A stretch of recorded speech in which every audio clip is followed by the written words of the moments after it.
बराचसा मोठं झाला आहे. तर काय सांगा चित्रपटाविषयी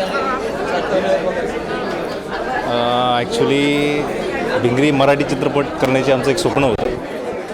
ते स्वप्न आज आम्ही साकार करतो. आमच्या फिल्मचं मराठी फिल्मचं उद्घाटन आम्ही केलेलं आहे. भिंगरी हा पिक्चर ॲक्च्युली एक सस्पेन्स ठेवलेला आहे. भिंगरी म्हणजे एक चलाक थोडक्यामध्ये मराठीमध्ये आपल्या चटपटी मुली स्त्रियांबद्दल आज ज्या समाजात जे चाललं आहे, स्त्रियांवरती जे अत्याचार चालले आहेत, काही हे चालले आहे, याच्या संदर्भात आमचं कन्सेप्ट असा आहे की स्त्रिया कुठंतरी धाडसी झाल्या पाहिजेत. आणि एक आमचा हा चांगला संदेश असेल स्त्रियांसाठी की मी धाडसी व्हा. हे पिक्चर म्हणून आम्हाला एवढंच झालं. आणि कॉमेडी पण आहे पिक्चरसाठी, एंटरटेनमेंट आहे, सगळं गोष्टी आम्ही मसाला आमचा डायरेक्टर भरणार. कृष्णा आत्ता पहिल्यांदा ही आपलं मराठी पिक्चर करतात. हिंदीमध्ये ते कॉमेडीचे किंगच आहेत. आणि आम्ही त्यांना आग्रह केला की मराठी फिल्म करा आमची.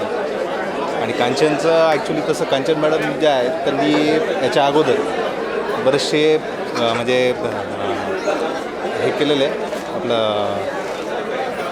दोन तीन फिल्ममध्ये काम केलेलं आहे त्यांनी शॉर्टकटमध्ये. आणि आत्ता एक मराठी पिक्चर त्यांना दिलेला आहे.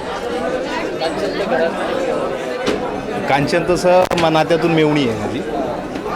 आणि तिचं एक स्वप्न होतं की मला करिअरमध्ये दादी एक हे हिरोईन व्हायचं आहे, मराठी फिल्म करायची, हिंदी फिल्म करायची. तर त्या हिशोबाने आम्ही पुढं वाटचाल केली आणि ह्या लाईनमध्ये मी थोडासा वळलो.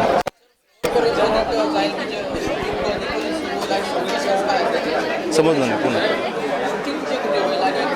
शूटिंग पुढच्या महिन्यामध्ये आम्ही चालू करतो. शूटिंग एक बाकीच्या गाण्याचे जे पिक्चरचे सॉन्ग जे असतील त्या जम्मूमध्ये होते. आपण जम्मूमध्ये एक सॉन्ग करतो आणि बाकीचं शूटिंग आपल्या परिसरात महाराष्ट्रामध्येच आपण करतो. महाराष्ट्रामध्ये जी ग्रीनरी आहे तिथे प्रेक्षकांपर्यंत आमचा प्रयत्न राहील लवकरात लवकर प्रेक्षकांपर्यंत पोहोचवण्याचा आमचा प्रयत्न. धन्यवाद.